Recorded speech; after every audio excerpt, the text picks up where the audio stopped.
Très chers amis, Shabbat Shalom Umvorach, nous allons lire cette semaine la paracha de Bechukotai, qui est donc, et on va conclure le livre de Vayikra, le livre central de la Torah.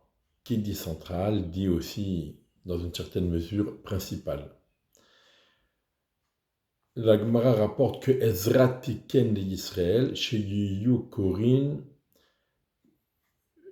Ezra a instauré pour les bénis Israël qu'ils lisent la paracha de Bechukotai avec les malédictions qui s'y trouvent avant Shavuot,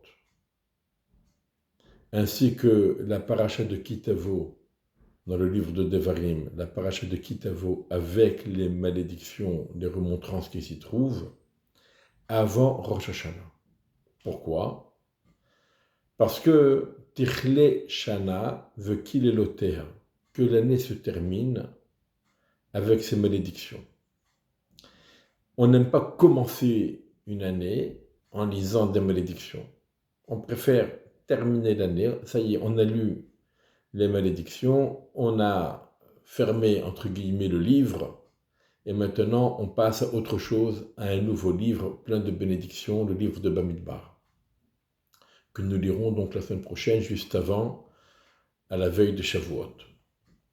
Bien sûr, nous n'avons pas oublié que nous avons un décalage sur la lecture de la paracha en Eretz Israël.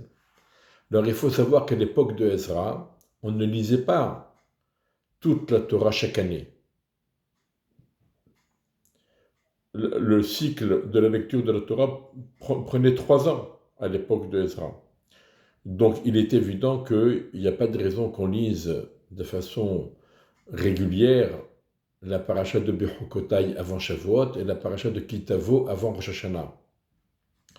Ce que Ezra a instauré, c'est que le Shabbat qui précède Shavuot, on ouvre un Sefer Sheni, un deuxième Sefer Torah, pour lire uniquement le passage des remontrances ou des malédictions de Bechukotai. Et le Shabbat qui précède Rosh Hashanah, on ouvre un Sefer Torah spécial, un Sefer Sheni, pour lire le passage des remontrances de Parashat Kitavo.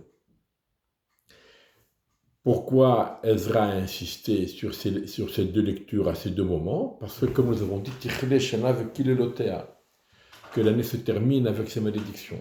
La Gemara demande, ça c'est valable avant Rosh Hashanah.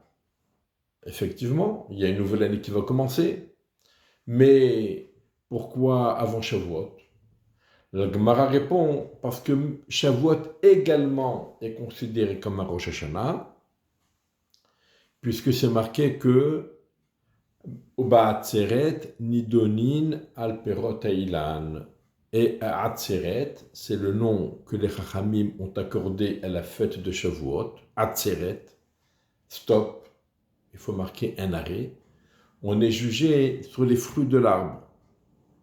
Et donc, puisqu'on est jugé sur les fruits de l'arbre, c'est considéré comme un Rosh Hashanah. Et donc, il faut lire ces remontrances avant Shavuot. Alors, les commentaires posent la question, mais alors on devrait faire la même chose pour Pessah, puisque à Pessah, on est jugé sur les récoltes, les céréales, les récoltes de céréales. On devrait trouver un passage de Klalot et de malédiction à lire le Shabbat qui précède Pessah. Nous, on appelle ça le Shabbat Agadol, mais il faudrait peut-être faire un Sefer Sheni. Shabbat Agadol, il n'y a pas de deuxième Sefer. C'est uniquement l'Haftara qui change. Alors, on aurait pu prévoir un Sefer Sheni pour lire un petit passage de petits remontants, de petites malédictions avant Pessah. Pourquoi pas ? Donc, pourquoi c'est uniquement avant Shavuot que ça a été instauré, pas avant Pessah ? Bon, pour Sukkot, on est jugé sur l'eau. Mais enfin, Sukkot, on est juste dans la continuité de Rosh Hashanah qui est pour Sukkot, et on a lu les malédictions de Kitavo qui sont bien plus détaillées, puisqu'il y en a 98 dans la paracha de Kitavo, au lieu de 49 dans la paracha de Bechukotai, donc il y en a le double. Alors ça va aussi bien pour Rosh Hashanah que pour Sukkot. Double part. Mais Pessah, ça manque. Donc en vérité, il faut comprendre que Perot et Ilan, cela ne signifie pas uniquement les fruits de l'arbre, les oranges, les pommes, les mandarines, le raisin, et les figues, et les grenades, etc. Bien sûr que ça correspond à cela aussi, mais Perot et Ilan, ça correspond aussi à l'homme et à ses fruits. Les fruits de l'homme, ce sont ses actions et ce sont ses enfants. Où est-ce qu'on le voit? On le voit dans la paracha dans le livre d'Evarim, c'est marqué Ki ha-adam et sasadeh. L'homme est comme l'arbre du champ. L'homme est comparé à un arbre. De même, à propos de la mitzvah de l'Egla Arufa, c'était lorsqu'on trouvait un cadavre, une personne qui était tuée sur la route, on devait vérifier quelle était la ville la plus proche du cadavre, et les sages de cette ville devaient apporter une génisse et lui briser le cou.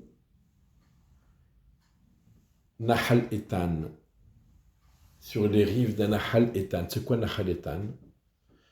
Nahal, c'était une rivière, un fleuve. Etan, dur, ça veut dire une rivière dure. Ça veut dire une rivière asséchée, où le lit de la rivière, il a séché, il est devenu dur.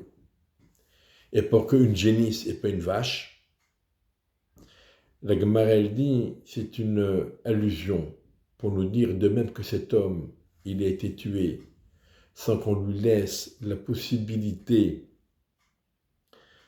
d'avoir des enfants ou bien de faire des mitzvot, d'étudier la Torah. Et on a coupé, on a interrompu brutalement sa vie et on l'a empêché d'avoir une suite. Et bien, et de même que ce fleuve, il est asséché, il ne peut plus contribuer à produire des fruits. Et de même que cette génisse qui vient de naître, parce qu'une génisse, elle vient de naître, elle est jeune encore, et on ne lui a pas laissé avoir des enfants. Donc il faut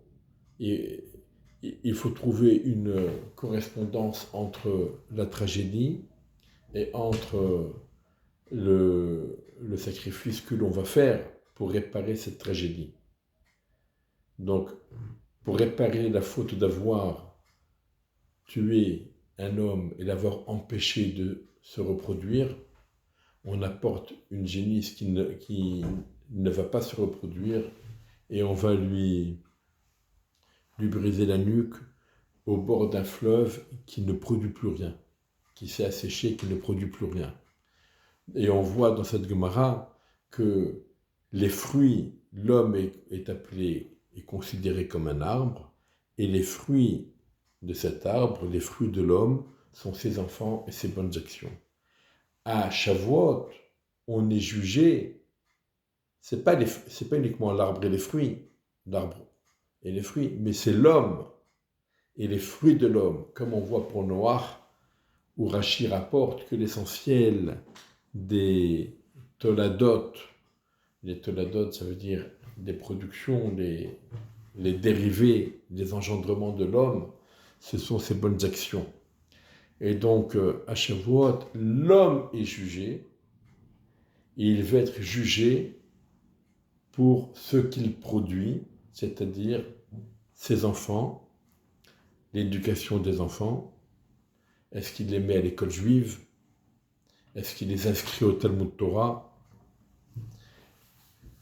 Et sur son étude de la Torah, est-ce qu'il étudie? Est-ce qu'il apporte? Est-ce qu'il contribue à mieux commenter ou à commenter différemment, ou mieux, est-ce qu'il apporte un plus dans l'étude de la Torah? Est-ce qu'il contribue à grandir l'étude de la Torah? Et quelles vont être les actions qu'il va mener Est-ce qu'il va accomplir beaucoup de mitzvot? Est-ce qu'on va lui donner la possibilité, le moyen d'accomplir des mitzvot? Tout ça, on est jugé à Shavuot, et c'est pour cela que c'est considéré comme un Rosh Hashanah, et que l'on lit cette paracha de Bechukotai juste avant Shavuot. Im Bechukotai telechu vet mitzvotai tishmeru. Si vous suivez mes lois, Rashi nous dit, suivre les lois ici ne signifie pas accomplir les mitzvot, même celles qui sont considérées comme des chukim, des mitzvot incomprises, parce que c'est déjà inclus dans la suite du Passouk, Vet mitzvotai tishmeru vasitemotam, mes mitzvot vous observerez, vous accomplirez. Donc forcément, le début du Passouk, Im bechukotai telechu, concerne l'étude de la Torah.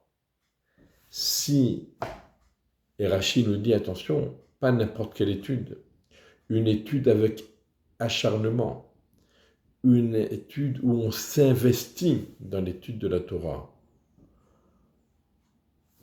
Lorsqu'on étudie avec acharnement et en s'investissant pleinement, alors nous aurons droit à tout ce qui est dit ensuite. Alors, est-ce que c'est une récompense? Une grande discussion. Il y a de grandes discussions entre les commentaires à ce sujet.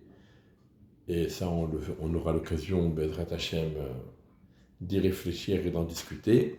Mais en tout cas, le principal est le Midrash Rachout.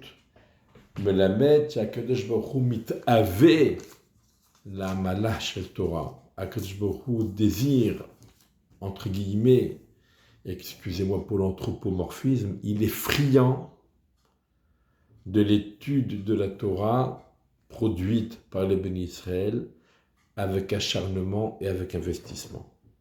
Alors, faisons en sorte qu'Akadosh Baruch Hu agrée nos prières, nos efforts, et qu'il nous accorde une année spirituelle et intellectuelle très prolifique. Bezrat Hashem, Shabbat Shalom Umvorach.